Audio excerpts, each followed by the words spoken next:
Well, it's a pleasure to be looking at you with the Côte d'Azur in the background. Anything I can't say, Meg? Lots of things. Cool. Whenever you guys are ready. I wanted to talk this morning about the power of premium content and the future of that. I think this is the most exciting time to be in our business, in the creative business, for those that choose to accept that challenge, right? I think we're here, and a lot of people are talking about creativity, which is great. I think where we are today, people have gotten back to creativity. But from our point of view, and from my partner Jason Peterson's point of view, advertising is moving from being creatives to creators. And when you think about content, you think about premium content and how brands can play a role in that, the idea of creating content is really at the core of creativity now. We talk about the idea in advertising all the time, but that idea isn't just about having a great tagline or a great concept. It's about bringing that through to actually the creation of content, which is new for the business, I think, today. This is always the pulse check where we're able to sit down with the premium, high-level clients in a relaxed environment, get everybody to free flow information. I mean, for me, sure, we'll get some deals done here, and that's great, and that codifies the investment. But the strategy, the level of information that we get from a strategy perspective is, in my opinion, priceless. Well, you know, I'm an aficionado of Hamilton. I've seen the show 7 times. I'm truly an aficionado, and the favorite cut from the album for me from the show was the song "No One Else Was in the Room Where It Happened." Yeah. I think MediaLink as a company is fortunate to be in a lot of rooms where it happens, but what I would say, Cannes is the room where it happens. Yep. And you're here and you're part of it and you learn from being here and you do study what others do. Yep. And you talked about premium publishers and premium content. Last year's story was brand safety. Yep. Last year everybody was talking about brand safety. Yep. Joanne Ross, my favorite upfront in years was Joanne Ross at CBS standing up and showing a sinking cruise ship and an ad for a cruise line next to it. And I remember it well. Joanne said, "This ship does not happen on CBS." Okay. But I feel like we really kind of shot ourselves in the foot, retargeting.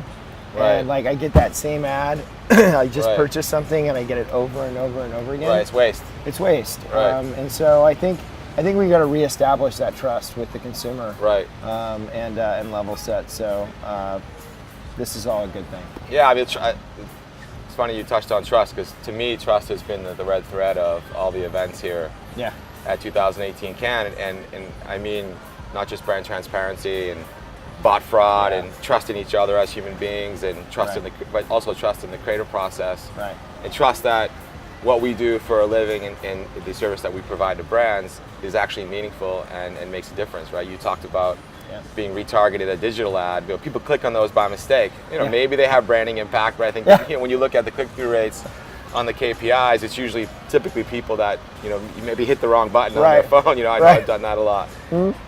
And so we have that's especially on the phone. Yeah, especially on the phone. And I think that's our pushing into efficiency with content is important for us, but we need to make sure we do it in a more meaningful way. One of the things we've been talking about this year, though, is it's great that the trade associations, and I have great respect for them, do what they do. But you have to put the clients at the center. Totally. The clients are the client. They're the reason we're here. Yeah, the clients are the center now. And today, more and more clients are more and more intelligent about these things. They're less reliant on their agencies, which isn't necessarily a good or bad thing, but they're doing more insourcing and more in-housing. And they have the capabilities to. Well, so exactly my point. Time, So put them in the center. We talk about the clients being at the center. Once we cement that and understand what that story is, do you think that there's an opportunity to communicate to the consumers on what the value proposition is? We talk about data.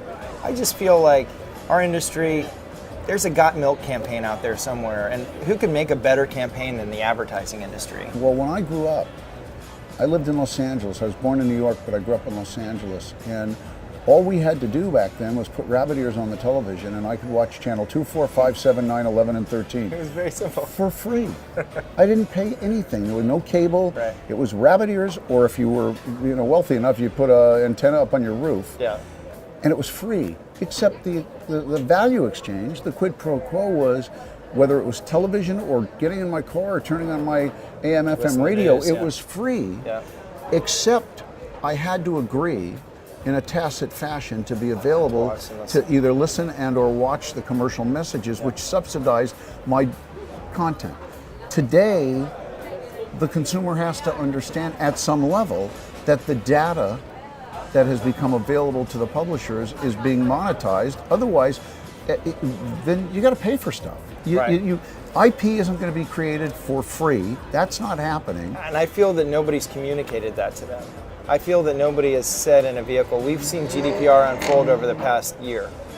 To my recollection, never did I see anybody message the consumer, if this goes a certain way, this could be your new internet bill. $10 for this site, $10 for that site, $10 for this site, if we pay for subscriptions, if we're in an ad-free world. When it comes to branded content, for the brands that you guys represent, what are you seeing the trends in the future therein? I think the best brands in the world, and even the best agencies in the world, have realized that our industry is moving from creatives to creators. Yeah. We talked about that a minute ago. And in order to do that, a few things have to happen. One is that you have to have people on your team that understand not only how to develop an idea, but how to create that idea and have that idea and market in real time. Yep. The most important thing to do that is to be able to understand the data component of that. What types of content should we be creating? Where should we be creating? And how do we get it into the marketplace in front of the right people? One of the clients that we work with is Coca-Cola, and they, obviously being a great marketer, have a point of view on content creation, especially as it relates to, I would call it social and digital content. Yeah. Is how do we find a way for our brands to be relevant in real time? How do we create content in real time? So when you have a model where you have content creators, strategy people, and analytics people together on one team, co-located with the client, you're able to create content and do it in a more meaningful, relevant way, and in a much more efficient way. Paul, thanks again for your time. My pleasure. It's incredibly beneficial and helpful to hear your perspective and where you think trends are going, and keep innovating. It's amazing what you guys have done. Thank you so much. Michael, thank you so much for your insight. It's so valuable and your time spent Well, here. it's my been pleasure. Incredible.